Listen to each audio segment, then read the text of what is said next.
Good morning, everyone. So, we are back again with another lecture of our electromagnetic field theory, our own EMT, isn't it? So, before I start today's lecture, I would like to discuss something which I felt at our last lecture. The last doubt clearing session which we had. So, उसमें से कुछ thoughts हैं जो मैंने जो मुझे share करनी चाहिए and here I am sharing. So first of all, the the the responses which I got from your side, जो जैसा मैंने एक्सपेक्ट किया था ये डाउट क्लियरिंग सेशन, मुझे लगा था कि ये डाउट क्लियरिंग सेशन कम से कम 2-2.5 घंटे का होगा और जिसमें हम आपके बहुत सारे डाउट्स होंगे and I solve those doubt. लेकिन ऐसा कुछ हुआ नहीं. देख, मुझे बहुत सारे मिक्स्ड रिस्पॉन्स मिले कि सर हमने 2 लेक्चर देखे, एक लेक्चर देखा, 3 देखे, नहीं देखे, नेटवर्क नहीं था, बहुत सारे एक्सक्यूजेस. सो दो चीजें हैं. पहली चीज तो ये कि आप चीजों को क्यूमुलेटिव ना होने दें. ठीक. यदि क्यूमुलेटिव हुई चीजें तो फिर बड़ी प्रॉब्लम है ना. हमने अपनी सक्सेस वाली स्लाइड देखी थी. You can not jump directly from fundamental to advance. आपको वो रास्ता है ही नहीं. It is like a staircase. आपको एक एक करके ऊपर जाना है तभी आप वहां तक पहुंच सकते हो. अदरवाइज आप सोचो कि 4 लेक्चर अभी हुए हैं, 5 लेक्चर हुए, एक साथ मैं देख लूं और सारा कुछ इसको एक ही दिन में कर लूं. वो चीज देख तो लोगे लेकिन वो चीज ज्यादा फिर यूजफुल नहीं होगी आपके लिए. ठीक है. सो ग्रेजुअली आपको एक एक करके सारी चीजें देखते जाना है. दूसरा, यदि आपने वो लेक्चर्स देखे होते जो आपका असेसमेंट रहा था, आई वॉज एक्सपेक्टिंग कि सबके ही 10 आउट ऑफ 10 आएंगे क्योंकि वो क्वेश्चंस सिर्फ उन्हीं वीडियो लेक्चर्स में से थे. यदि आपने उनको सुना होता प्रॉपर तो आपको वो ऑलरेडी सारे आंसर्स उसी क्वेश्चंस में ही थे, उसी आपके वीडियो लेक्चर्स में ही थे, तो वो सारे हो गए होते. सो आई वॉज डिसअपॉइंटेड कि आप लोग का रिस्पॉन्स देख के, है ना. I was expecting a better doubt clearing session. जितना अपन ने इस चीज को एक्सपेक्ट किया था ऐसा हुआ नहीं. But let's hope hope for the better. देख, तो अगले लेक्चर्स में जो हमारे अपकमिंग लेक्चर्स हैं और हमारे डाउट क्लियरिंग सेशन में, आई वांट कि आपका कोई भी चीज क्यूमुलेटिव ना हो. आज का लेक्चर इंटेंशनली मैंने छोटा रखा है, कम कंटेंट रखा है, ताकि आप लोग जो पुराना कवर जो पुराने जितने भी लेक्चर्स हैं उनको, उनकी जो एक्सरसाइज है वो इंक्लूडिंग दिस, इंक्लूडिंग आज का भी, इसको भी करके प्रिपेयर हो सके कि जितना हमने पीछे छूट गया है या कुछ भी वजह से हम नहीं देख पाए उसको हम पूरा कर लें. और फिर उसके बाद इसीलिए मैंने क्या लिखा है, लेट्स एक्सप्लोर टुगेदर. ठीक है. हमने क्या लिखा था, इसीलिए हम क्या करते हैं, एक साथ कोई चीज को एक्सप्लोर कर लें और सीखें. सो ये कमिटमेंट अब आपकी साइड से आए कि अब हम कोई भी चीज इसको छोड़ेंगे नहीं, क्यूमुलेटिव नहीं बनने दें इसको, बनाएंगे नहीं कि एक साथ हम सारा कुछ देख लें. है ना. अपन खाना भी खाते हैं ना तो थोड़ा थोड़ा करके खाते हैं, एक एक दिन का करके आते हैं. ऐसा थोड़ी कि एक हफ्ते का अपन ने एक साथ खा लिया. सो इसी कमिटमेंट के साथ कि हम अब हर वीडियो लेक्चर को उसी दिन देखेंगे. और इतना मुश्किल नहीं है. आपको हर ऑल्टरनेट डे पे एक वीडियो दिया जा रहा है, दैट इज ऑफ 40-45 मिनट्स का एक वीडियो ऑल्टरनेट डे पे दिया जा रहा है. तो जो कि इतना मुश्किल नहीं है, एक दिन में आप बिल्कुल आराम से टाइम निकाल के उसको देख सकते हैं, उसको नोट कर सकते हैं. ठीक है. सो वैसे भी इनफैक्ट अभी ये जो सिचुएशन चल रही है, इस सिचुएशन में आप इस चीज का मैक्सिमम यूटिलाइजेशन कर सकते हैं और करें. ठीक. सो shall we start? Fine. So in our last lecture now, जो वीडियो लेक्चर जिसपे हमने बात की थी और इसको हमने कहाँ पे छोड़ा था, इस एक्सरसाइज पे. हमने लास्ट लेक्चर में किसकी बात की थी, कूलाम्स लॉ की बात की थी. कूलाम्स लॉ, उस लेक्चर वीडियो लेक्चर में हमने डेल देखा था, that was vector differential operator. फिर उसके बाद ग्रेडियंट, कर्ल और डाइवर्जेंस देखा था, है ना. और उसके बाद हमने कहा कूलाम्स लॉ। कूलाम्स लॉ कैसे काम करता है, कितना फोर्स लगाता है, कैसे लगाता है, उस फोर्स का मैग्नीट्यूड कितना होता है ना, ये सब देखे थे हमने और इस एक्सरसाइज पे लाके छोड़ा था। किसी ने इसको ट्राई किया? जैसा आप लोग का रिस्पॉन्स रहा था आपके डाउट क्लियरिंग सेशन में, तो मुझे तो नहीं लगता किसी ने किया होगा, बट स्टिल किसी ने किया है, I would be more than happy. ठीक, but let's discuss and let's start today's lecture by discussing this only। ठीक, सो इस एक्सरसाइज में आपको करना क्या था कि इलेक्ट्रिक और ग्रेविटेशनल फोर्स को कंपेयर करना था in an hydrogen atom between electron and proton.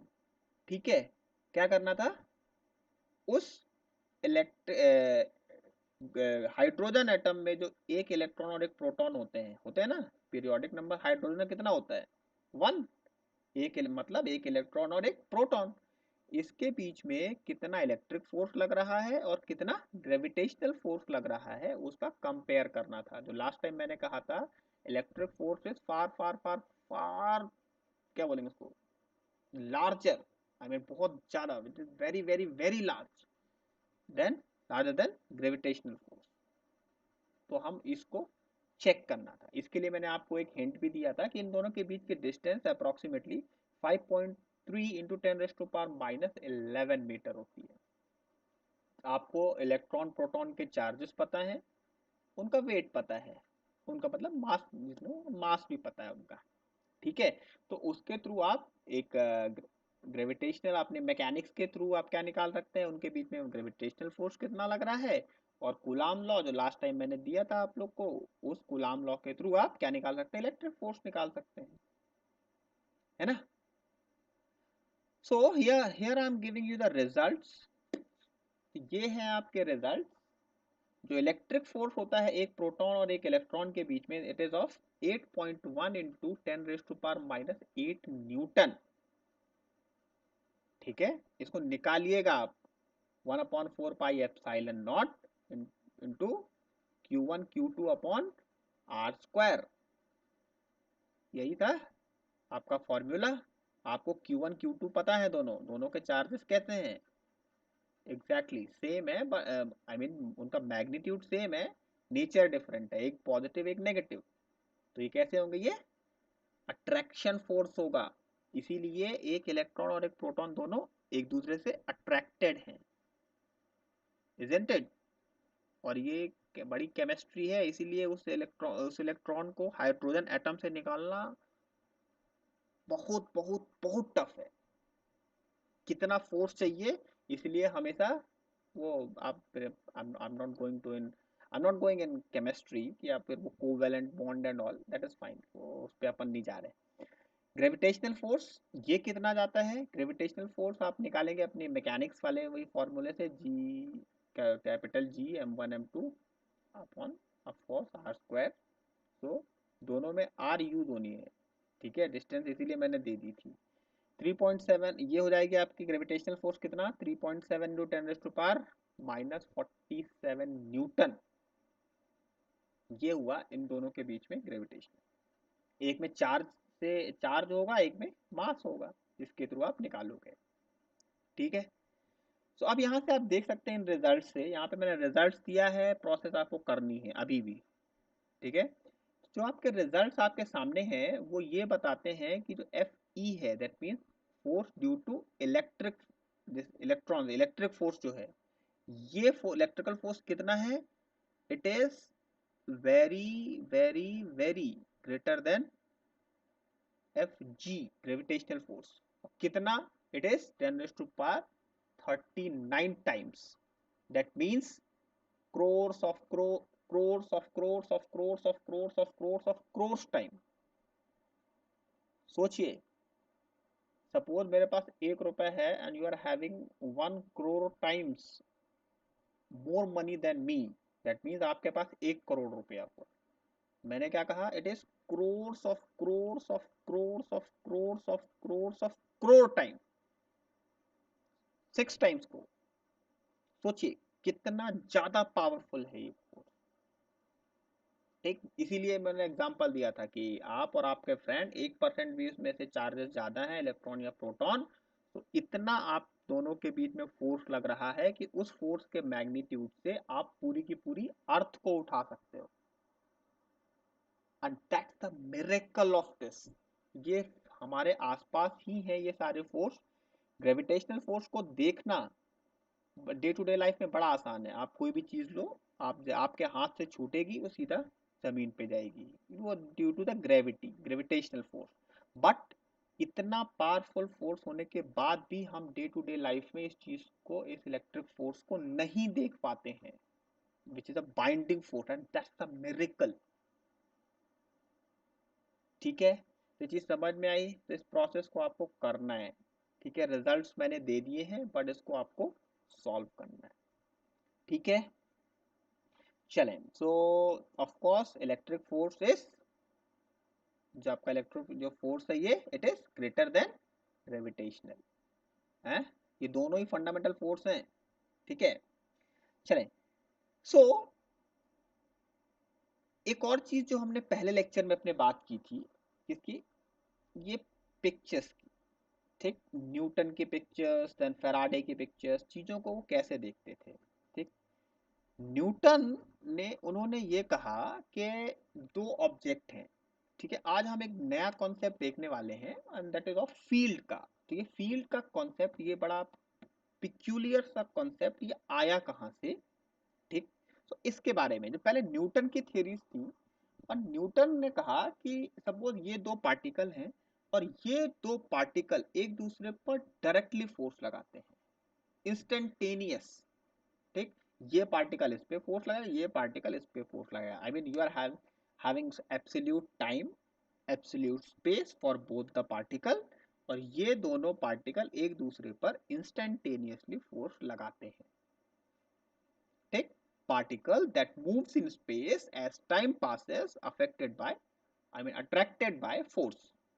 ठीक, तो चाहे ये फोर्स यहाँ पे हो, यहाँ पे हो, यहाँ पे हो, कहीं पे भी हो, वो क्या होगा? इंस्टेंटेनियसली फोर्स लगाएगा।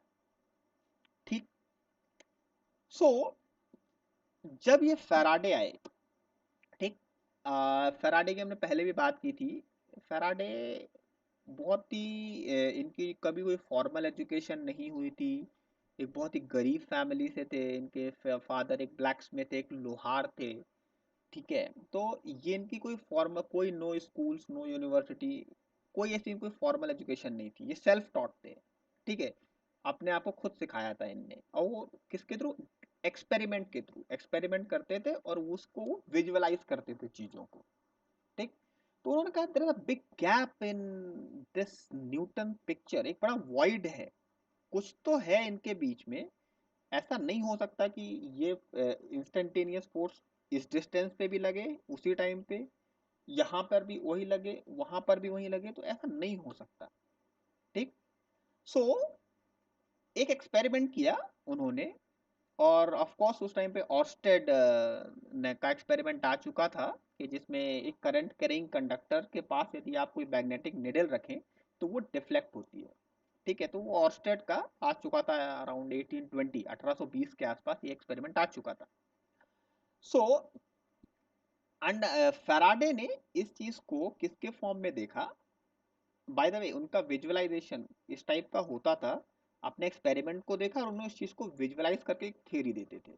तो एक पेपर के नीचे उन्होंने एक मैग्नेट रखा, और ऊपर से उन्होंने आयरन के बहुत छोटे छोटे टुकड़े उस पर फैला दिए, और जैसे ही उसको क्या किया, अरेंज किया, उनमें एक हल्के प्रेशर से उन्होंने हल्का सा उसको, हल्का सा प्रेशर लगाया उस पेपर पे। ठीक है, पीरियोडिक, ठक ठक ठक ठक। ठीक, जैसे प्रेशर लगाया तो क्या हुआ कि वो एक ब्यूटीफुल अरेंजमेंट, एक मकड़ी के जाले की तरह कैसा होता गया? अरेंज होते गए वो आयरन के छोटे छोटे पार्टिकल्स। देन ही सेड कि ये जब मैग्नेट के साथ है तो सेम चीज, यही चीज चार्जेस के साथ भी होगी। और उन्होंने कहा कि ये दो पार्टिकल्स जो थे, तो वो उसमें फोर्सेस कैसे लगता है? उनमें फोर्सेस लगता है कि ये कोई भी एक चार्ज हुआ, वो चार्ज उस स्पेस को चेंज करता है, और वो चेंज स्पेस दूसरे पार्टिकल पे फोर्स लगाता है। दैट मीन्स दो चार्जेस हैं, ये चार्जेस के बीच में फोर्स कैसे लगेगा कि एक चार्ज एक स्पेस को चेंज करेगा और वो स्पेस जो चेंज स्पेस है वो चेंज स्पेस दूसरे पार्टिकल पर फोर्स लगाएगा एंड वाइस वर्सा। दूसरा इसमें क्या करेगा, ये चार्ज इस स्पेस को चेंज करेगा और ये चेंज स्पेस इस पार्टिकल पर फोर्स लगाएगा। दैट इज हाउ फैराडे ने इस चीज को सामने रखा। ठीक। सो लोगों ने सोचा कि अरे ये मतलब उन्होंने ज्यादा ध्यान नहीं दिया है, नो इग्नोर दिस कि ये कुछ भी अपनी विजुअलाइजेशन के बेसिस पे कुछ थ्योरी देते रहते हैं, इसका कोई मैथमेटिकल प्रूफ नहीं रहा। न्यूटन के बाद से चीजों को हर बार मैथमेटिकल फॉर्म में देखा जाना, जब तक आपके पास कोई मैथमेटिकल प्रूफ नहीं है पीपल जनरली उस चीज को नहीं मानते थे। बट इनके विजुअलाइजेशन का एक बड़ा और फैराडे का जो बैकग्राउंड रहा है, साइंटिफिक बैकग्राउंड, आई मीन वो ब्लैक स्मिथ से पहले वो क्या बने, लोहार का पहले काम करते थे अपने फादर के साथ, और फिर उसके बाद क्या हुए कि एक बुक की शॉप में क्या करते थे, वो उस पर कवर चढ़ाते थे और उसमें वही सारी चीजें, तो वहां से उनका इंटरेस्ट आया उन बुक्स को पढ़ने का। ठीक है। उनके साथ उसी बुक स्टोर में काम करते थे, उस पर कवर चढ़ाते थे। फिर हम्फ्री डेवी उस टाइम के बड़े साइंटिस्ट थे, तो उनके साथ ये एसोसिएट हुए, आई मीन इसको आप नौकर कम असिस्टेंट कह लीजिए, वैसे बने एंड देन उनका साइंटिफिक कैरियर स्टार्ट हुआ। और इतना उनका इसमें जो थ्योरी रही, छोटे छोटे एक्सपेरिमेंट्स के थ्रू उन्होंने ऐसी बड़ी बड़ी थ्योरी दी कि आप इसका अंदाजा लगा सकते हैं कैसे कि आइंस्टाइन के लैब में 3 साइंटिस्ट की पिक्चर्स आपको मिलती हैं। कौन कौन? Number 1 Newton, second J C Maxwell and third is Faraday. So इस तरह से उन्होंने अपने साइंटिफिक जर्नी स्टार्ट करी। ठीक है। सो ये जो कॉन्सेप्ट था, चेंज स्पेस का जो कॉन्सेप्ट था, ये चेंज स्पेस का कॉन्सेप्ट कहलाया फील्ड। ठीक। फील्ड बेसिकली एक मैथमेटिकल टर्म है। कैसा? ये एक मैथमेटिक्स से आता है। बेसिकली हम फील्ड को कैसे कहते हैं, that is it is a function that assigns a value to every point in space. Basically field क्या है? हर एक पॉइंट पे उस फंक्शन की वैल्यू। फॉर एग्जांपल टेम्परेचर, ये रूम है, इस रूम में के हर एक पॉइंट पे टेम्परेचर की एक स्पेसिफिक वैल्यू है। ठीक है। सो वो क्या कहलाएगा आपका? Temperature field. ठीक है। सपोज एक पानी वाला पाइप है आपके पास, तो उसकी वाटर की एक वेलोसिटी है, तो उस पाइप के हर एक पॉइंट पर आप असाइन कर सकते हो वाटर की वेलोसिटी, तो क्या कहलाएगा आपका? Velocity field. Similarly with a charge, charge है आपके पास, इस चार्ज के अराउंड, इसके आसपास जितना भी है हर एक पॉइंट पर इसकी फोर्स की एक वैल्यू, वो कहलाएगी आपके फोर्स। अब मैं बताऊंगा इस पे, वो कहलाएगी इसकी फील्ड। ठीक। तो इसको आप कैसे मेजर करते हैं? It is electric field, it is identified and measure in terms of force on a test charge. इसको आप कैसे मेजर करते हैं कि सपोज आपके पास एक क्या है, एक suppose I am having this. So एक ये ऑब्जेक्ट है, एक पॉइंट चार्ज है और इस चार्ज की वजह से आप अराउंड के किसी एक पॉइंट पर क्या निकालना चाहते हैं? फील्ड कितना है। तो इस फील्ड पे एक टेस्ट चार्ज ले आइए। टेस्ट चार्ज का नेचर हमेशा पॉजिटिव होता है और ये it is very very very less. ठीक। इसके कंपैरिजन में टेस्ट चार्ज ऑलमोस्ट नेग्लिजिबल होगा। ठीक है, याद रखिएगा। So this force divided by that test charge, force per unit charge is called electric field. ठीक है, आई क्लियर?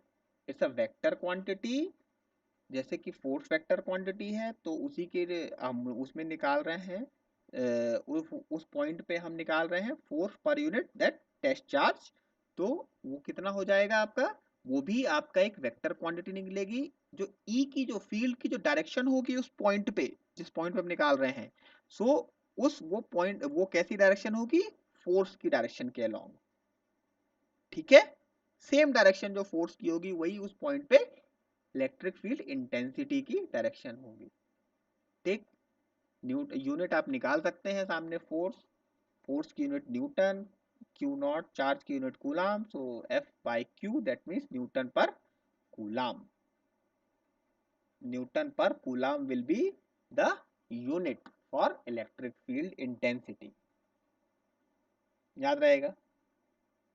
ठीक है, नाउ सो इस पर इलेक्ट्रिक फील्ड इंटेंसिटी पे जब ये बात आई, तो अब ये देखा गया कि देखिए कि हम निकालते हैं, हम अलग अलग चार्ज डिस्ट्रीब्यूशन पे हम इलेक्ट्रिक फील्ड इंटेंसिटी निकालेंगे। बाय द वे हमने कितने टाइप के चार्ज डिस्ट्रीब्यूशन पढ़े हैं हमने, 4, that means point charge, line charge, surface charge and volume charge, इतने ही पढ़े हैं ना। 4, point charge, line charge, surface charge and volume charge. Point charge is charge concentrated on a point. Line charge, charge distributed along a line. Surface charge, charge distributed in a surface.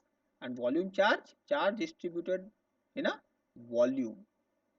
ठीक है, तो दो उसमें हम, तो आज हम देखते हैं कि electric field due to point charge कितना, कैसे निकालेंगे। ठीक है, देखिए, suppose you are having a charge, a positive charge Q, और इससे एक डिस्टेंस R पर आपको निकालना है, एक पॉइंट है A जहां पर आपको क्या निकालना है, इलेक्ट्रिक फील्ड निकालना है इस Q की वजह से। ठीक, so as we have defined E is equal to F by Q not. एक टेस्ट चार्ज उस पॉइंट पर आप ला दो, उस चार्ज का नेचर कैसा होगा, पॉजिटिव। पॉजिटिव है तो दोनों रिपेल करेंगे, आपके फोर्स की डायरेक्शन कैसी होगी, आपके रिपल्सिव। ठीक है, और रिपल्सिव जब होगी तो वही आपके फील्ड की डायरेक्शन होगी। ठीक है ना, तो F F by Q not. अब एफ क्या है, फोर्स। फोर्स कैसे निकालेंगे, of course by Coulomb's law. Coulomb's law क्या कहता है, it is Q Q not by 4 pi epsilon not r square. दोनों चार्ज के मैग्नीट्यूड के प्रोडक्ट के डायरेक्टली प्रोपोर्शनल और उनके बीच के डिस्टेंस के स्क्वायर के इनवर्सली प्रोपोर्शनल। हम रिपीटिंग, द फोर्स कितना, दोनों चार्ज के मैग्नीट्यूड के प्रोडक्ट के डायरेक्टली प्रोपोर्शनल और उनके बीच की डिस्टेंस के स्क्वायर के इनवर्सली प्रोपोर्शनल। और ऑफ कोर्स आपका जो प्रोपोर्शनैलिटी कांस्टेंट था k, which was 1/4 pi epsilon, याद रखिएगा epsilon, that was permittivity, it was epsilon naught into epsilon r, so epsilon naught was absolute permittivity and epsilon naught r was relative permittivity। यहाँ पर अब मैंने कहा कि suppose दो that charge is located in a free space, तो free space के लिए एप्सिलॉन और रिलेटिव परमिटिविटी कितनी हो जाती है, यूनिटी। ठीक है, सो इन दैट केस हमने देखा Q Q not by 4 pi epsilon not R square, कितनी वैल्यू एप्सिलॉन नॉट की, याद है सबको, कितनी, 8.854 इंटू 10⁻⁻12 फैरड पर मीटर, भूलना नहीं। ठीक है, now end of course 1/Q0, ये तो आपका पहले से था। देखेंगे Q0 कैंसिल हो जाएगा, E will be Q/4 pi epsilon not R square, Newton per coulomb, यहां पर ऐड कर लीजिएगा, न्यूटन पर कूलाम। देखिए, तो इलेक्ट्रिक फील्ड जो है आपके टेस्ट चार्ज से पूरी तरह से इंडिपेंडेंट है, उस पर टेस्ट चार्ज पर डिपेंड नहीं करती। किस पर डिपेंड करती है, वो चार्ज जिस पर हम इंटरेस्टेड हैं, जिसका हम फील्ड निकालना चाह रहे हैं, और दूसरा किस डिस्टेंस पे हम निकालना चाह रहे हैं। ठीक, तो ये चार्ज के मैग्नीट्यूड के डायरेक्टली प्रोपोर्शनल, उनके बीच के डिस्टेंस के स्क्वायर के इनवर्सली प्रोपोर्शनल। दैट मीन्स जिस चार्ज का मैग्नीट्यूड जितना ज्यादा, उसकी इलेक्ट्रिक फील्ड इंटेंसिटी उतनी ज्यादा, और जितना आप दूर निकालोगे, जितना पास निकालोगे, इलेक्ट्रिक फील्ड उतनी ज्यादा मिलेगी, और जैसे जैसे दूर जाते जाओगे आपकी इलेक्ट्रिक फील्ड इंटेंसिटी कम होती जाएगी। ये आपने अपनी डे टू डे लाइफ में भी देखा होगा। कहाँ कहाँ देखा है, बताएं कहाँ कहाँ देखा है। एच टी लाइन तो आपके खेतों में से जाती है ना, हाई टेंशन लाइन जो जाती है, आप देखें एक सर्टेन डिस्टेंस तक उसकी फील्ड का इफेक्ट आता है, ठीक है, और जैसे जैसे आप उसे दूर जाते जाओगे उसका इफेक्ट खत्म होता जाता है, आई मीन कम होता जाता है, खत्म क्या, कम होता जाता है, ठीक है। Is that clear? so electric field will be due to the point charge, it will be q upon 4 pi epsilon naught r square Newton पर कूलम, ठीक।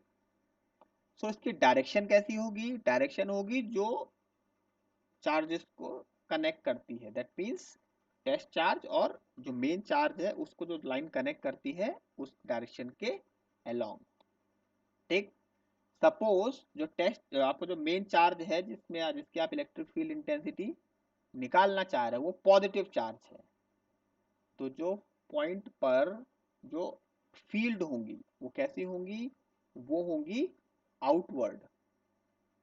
क्यों, क्यों होंगे आउटवर्ड, क्योंकि हमारा टेस्ट चार्ज भी कैसा है, पॉजिटिव, ये भी पॉजिटिव, तो एक दोनों में फोर्स कैसा लगेगा, रिपल्सिव फोर्स। समझ में आ रहा है। And in a negative charge ये चीज कैसी हो जाएगी, अट्रैक्शन फोर्स होगा, है ना। तो उस पॉइंट पर कितनी होगी, वो सारे के सारे फील्ड कैसा आता हुआ उसके अंदर जाता हुआ दिखाई देगा, और इसमें कैसा, बाहर जाता हुआ, ठीक है। यहीं से फिर आपका फ्लक्स का कॉन्सेप्ट आएगा, ध्यान रखिएगा। So if the charge is positive charge जिससे आपको निकालना है, आपका फील्ड निकालना है, तो पॉजिटिव चार्ज यदि तो हर पॉइंट पे कैसा होगा, उसमें आउटवर्ड फील्ड आएगा, और यदि नेगेटिव है तो उसमें कैसा आएगा आपका, टूवर्ड्स दैट चार्ज आएगा। क्लियर अच्छे से। तो ये था आपका electric field due to point charge, ठीक। अभी बचता है आपका लाइन, सरफेस, वॉल्यूम, ये सारी चीजें हम आगे आने वाले लेक्चर्स में देखेंगे। So on a summary note हमने यही चीज देखी कि एक कंपैरेटिव चीज देखी कि इलेक्ट्रिक फोर्स और ग्रेविटेशनल फोर्स कितना होता है, और फील्ड का कॉन्सेप्ट देखा, एंड फील्ड के कॉन्सेप्ट के बाद ये पॉइंट चार्ज की वजह से कितना फील्ड आता है ये देखा, ठीक। Clear. Now on exercise for today, आज मैं एक्सरसाइज नहीं दे रहा हूँ, ठीक, एज सच। और एक्सरसाइज सिर्फ इतनी है कि आप सारे अपने वीडियोस लेक्चर जो पुराने हैं वो देख लें, ठीक। इस पॉइंट पर हम सारे एक ही लाइन पर खड़े हों और हम एक साथ चलें, let's learn together, let's explore together, एक साथ। ये नहीं कि एक पीछे है, अभी एक 2 लेक्चर देखा है, 3 लेक्चर देखा है, ऐसे में समझ में नहीं आएंगी चीजें, ठीक। तो आज की एक्सरसाइज सिर्फ इतनी है कि आप अपना पुराने जितने भी वीडियो लेक्चर्स हैं उनको देखें, जो उसमें दी गई एक्सरसाइज वो पूरा करें, इसको पूरा करें जो आज कहा है मैंने, और इसके बाद हम एक लाइन पर खड़े हों अगले वीडियो लेक्चर से, और यहां से एक साथ स्टार्ट करें, ठीक है। ठीक है, okay. So that's it for the day. Thank you very much. You are a wonderful audience and wonderful students. So thank you very much, and we'll meet again in another lecture. So don't forget. Thank you. Bye.